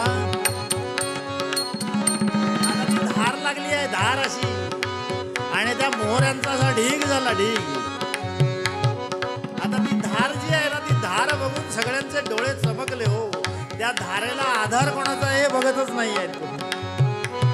ती जी चमची आहे ना, त्याला आधार कोणाचा तरी आहे ना. खळखळा होतील्या मोहरा त्याची मोजून पावती करा, त्याची मोजून पावती करा.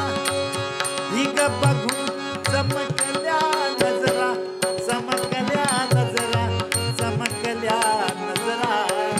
ढीग बघून चमकल्या नजरा, चमकल्या नजरा, चमकल्या नजरा.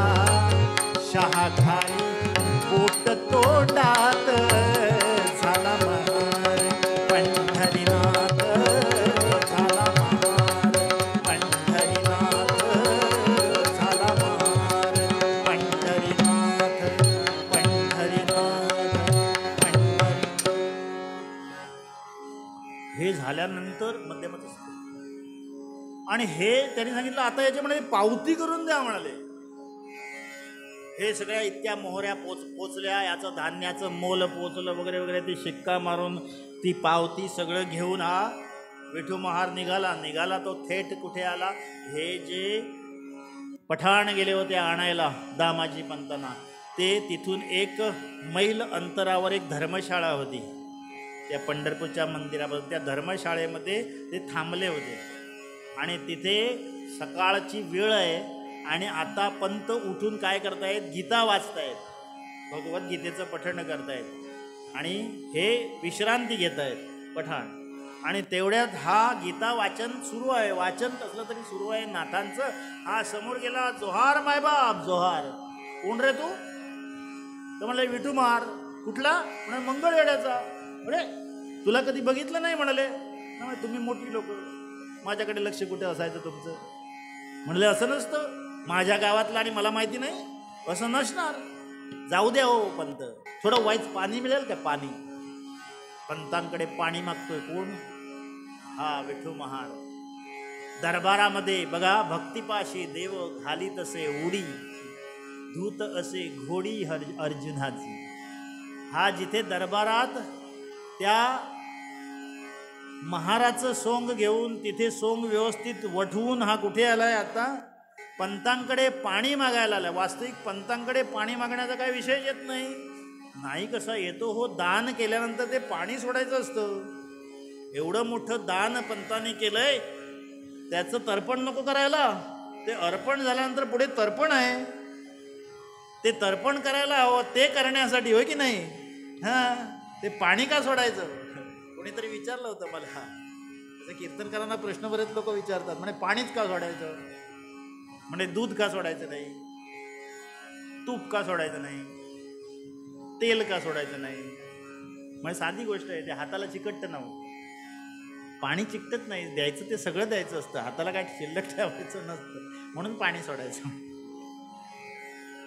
ते पाणी सगळं, ते दान जे आहे ते दान योग्य ठिकाणी, त्याला दानाला सुद्धा ते तर्पण करायला हवं ना. म्हणून पाणी मागायला. पाणी घेतलंय, पंत उठले. असं म्हटलं नाही का रे आता वाचनाच्या वेळी तू आलास, मी सोहळ्यात आहे आणि तुला पाणी मी देऊ कसं? असं नाही म्हटलं. ते सोहळं ते घेतलं आणि तसं पाणी नेऊन ते पूजेला आणलेलं पाणी पंताने त्याच्या हातावर घातलं आणि त्याने घटाघटा ते पाणी प्यायला.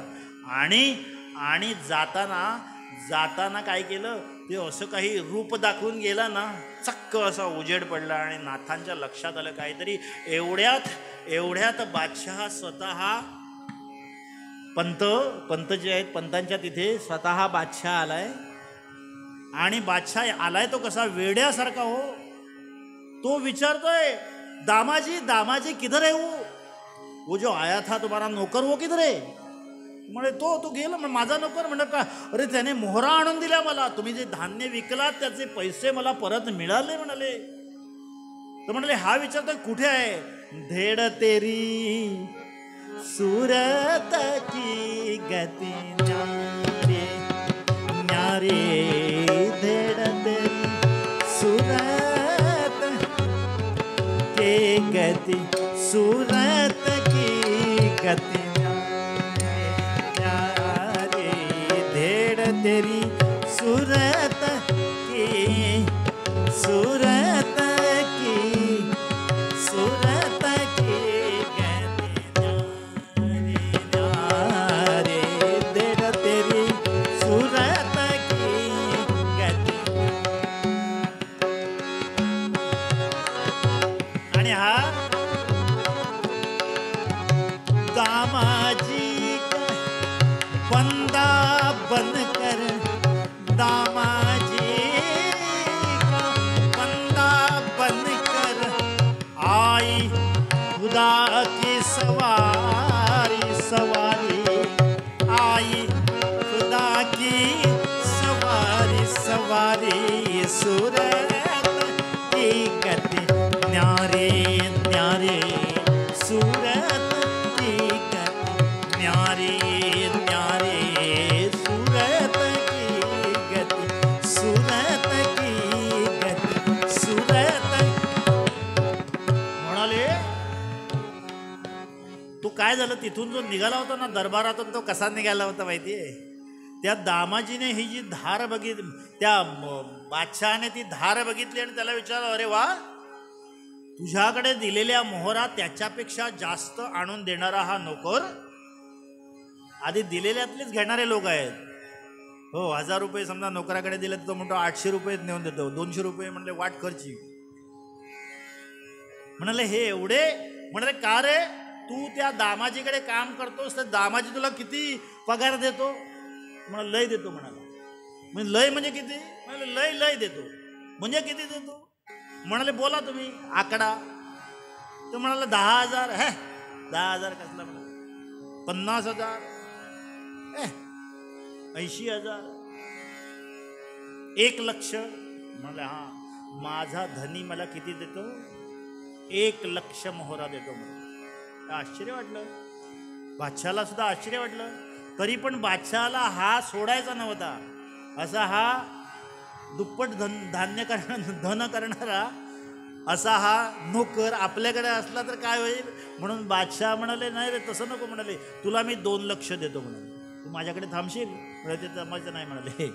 म्हणाले 1,00,000 माझ्याकडे असायला लागतो. 2-2 लक्ष की जमत नाही. त्याच्यामुळे एक प्रपंचात एक माझ्याकडे असं चालत नाही. 1,00,000 जर माझ्याकडे देत असेल तर मी थांबणार. म्हणाले अशी ती त्याला ते झलक दाखवून गेला होता तो तिकडून जो गेला ना. आणि म्हणून हा वेड्यासारखा तो बादशाह दामाजी बंदा बन कर दामाजी दामाजी बंदा बन कर आई खुदा की सवारी सवारी आई खुदा की सवारी सवारी सूरत की गति न्यारे न्यारे सूरत की गति न्यारे न्यारे सूरत की गति सूरत की गति सूरत. तो आला इथे आणि म्हणतोय तो जो कुठे आता इथे पंतांकडे प्रत्यक्ष बादशाह आणि त्याच्याबरोबर असणारे सगळे मंत्रीगण आले आहेत आणि त्याला विचारायचं तो जो धेड आला होता ते कुठे आहे? म्हणाले. तो म्हणाले धेड कोण? तो म्हणाले गेला पाणी घेऊन माझ्याकडून. त्याने काय केलं? म्हणे तुम्ही जी धान्य जे विकलं ना त्याचं मोल आणून त्याने दिलेलं आहे 68,000 मोहरा. 68,000 मोहरा मला पावल्या. आता पंतांच्या हातात ते गीतेचं पुस्तक आहे. ते थरथर हात कापतायत आणि बघितलं तर एक कागद त्या गीतेच्या पुस्तकातून बाहेर पडला. पंत पाणी आणायला गेले तेवढ्यात याने ती पावती आतमध्ये सरकवून ठेवली होती. ती बघितली आणि त्याच्यावर बघितलं तर 68,000 मोहऱ्या पावल्या म्हणून दिली पावती. शिक्का कोणाचा? हे बघितल्यानंतर पंत रडायलाच लागले. घळघळ घळघळ अश्रू वाहत आहेत. आणि हा विचारतोय तो धेड कुठे आहे? तो आधी पहिल्यांदा मला दाखव. ते म्हणाले काय सांगू तुम्हाला, माझ्यासाठी माझा पांडुरंग धेड बनून तुमच्याकडे आला हो. असं सांगितल्यानंतर पंतांचं हे म्हणणं काही पटेना त्याला. म्हणाले हे असलं काय सांगू नको. म्हणाले मला तो कुठे आहे तो तुम्हाला बघायचा आहे, तुम्हाला बघायचा, चला म्हणाले. कुठे? पंढरपुरात आणलंय आणि पंढरपुरात दाखवलंय, बघा बघा माझा पांडुरंग कसा दिसतो. ते म्हणलं हे असलं, हे म्हणाले दशावतारी रूप झालं, मुकुट बिकुट घातलेला असलं नाही म्हणाले. ते म्हणाले माझ्याकडे जो धेड आला होता ना तो मला दिसला पाहिजे म्हणाले. हे म्हणाले हे कोणी करू शकतो म्हणाले, कपडे बदलले की झालं, असा नव्हताच म्हणाले तो. म्हणजे तेव्हा मग काय सांगतायत, तेव्हा पंत सांगतायत राजभ्रमा पटू द्या प्रत्यक्ष एक बार, राजभ्रमा पटू द्या प्रत्यक्ष एक बार, श्री कृष्ण विष्णु राम तोची विठू महार, श्री कृष्ण विष्णु राम तोची विठू महार, तोची विठू महार. जाळीत नामनाची, जाळीत नामनाची ती आग शांत वाहो, निज रूप दाखवा हो, हरिदर्शनास द्या हो, निज रूप दाखवा हो, हरिदर्शनास द्या निज रूप दाखवा.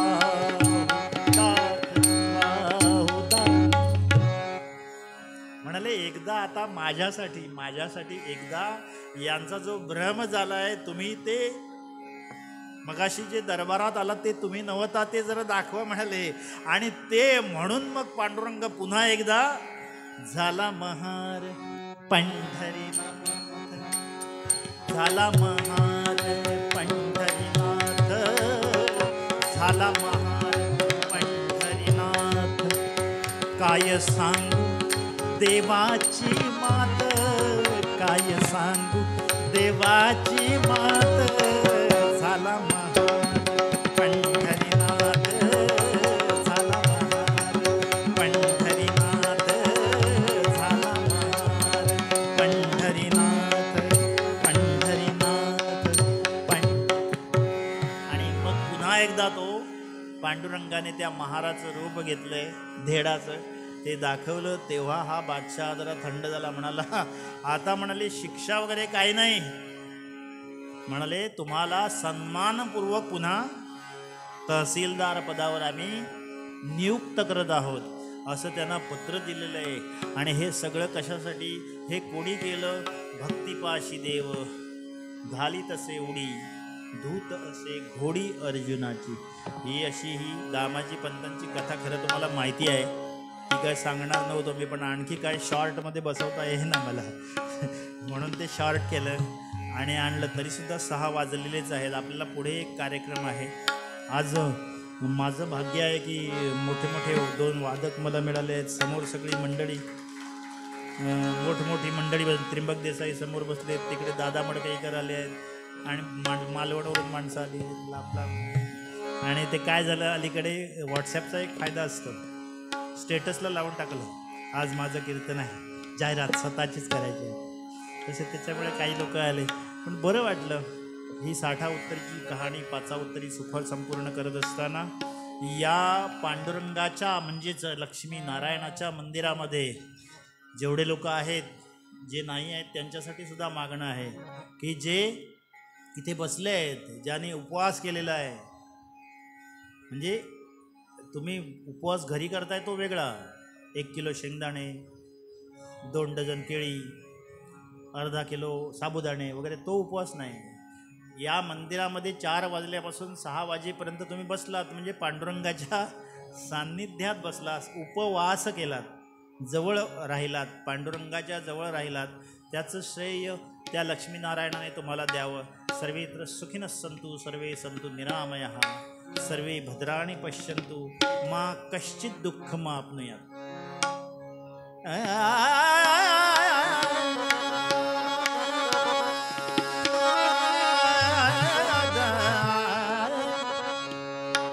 याच्या पुढे एक कार्यक्रम आहे, तरी सुद्धा मी भैरवी घेतो आहे, कारण मध्ये बराच वेळ आहे.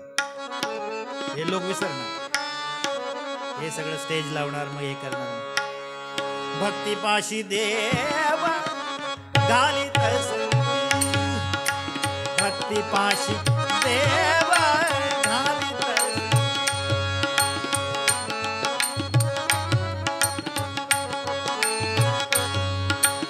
भक्तीपाशी देव घालीत भूत असे कोडी अर्जुनाची भूत असे कोडी अर्जुनाची भक्तीपाशी देव घालीत भक्तीपाशी देव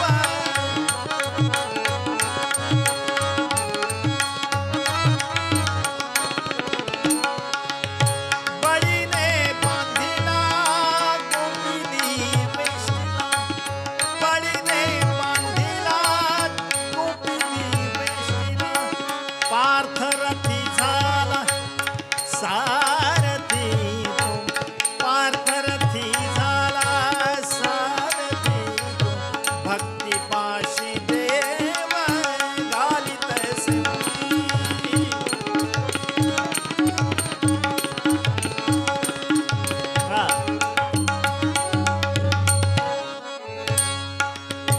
तुका म्हणे माझी पुरवावी आवडी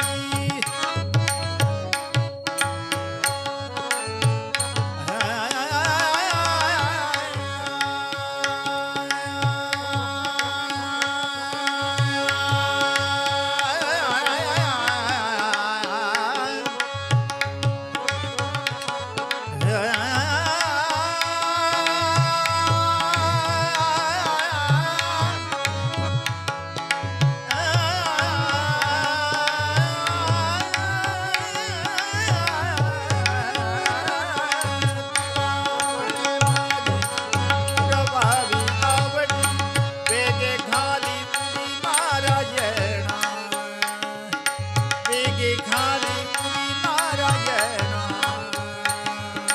भक्तीपाशी देव घालीत भक्तीपाशी देव घालीत भक्तीपाशी देव भक्तीपाशी देव भक्तीपाशी देव घालीत हे जिदान देगा देवा तुझा विसर न भावा तुझा विसर गुण गाईन आवडी हेची माझी सर्व जोडी हेची माझी सर्व न लगे मुक्तिधन संपदा संत संग देई सदा तुका म्हणे गर्भवास सुखे घालावे आमासे सुखे घालावे सुखे घालवणे संसारी द्यावी पंढरीची वारी द्यावी पंढरीची आज्ञा 28 कुंडलिकाचे भेटी परब्रह्म आलेगा बाहे भीमा उत्तरी जय देव जय देव जय देव रखमाई वल्लभा राहीचा वल्लभा पावी गळा कर ठेवणी कठी कासे पितांबर देव सुरवर जय देव जय देव रखमाई वल्लभा राहीचा वल्लभा पावे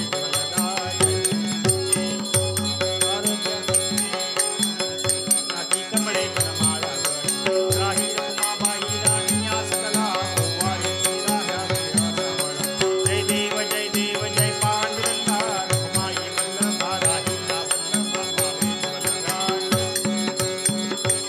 आरत्या कृपंजा येती चंद्रभागे कृष्ण हे रामाचे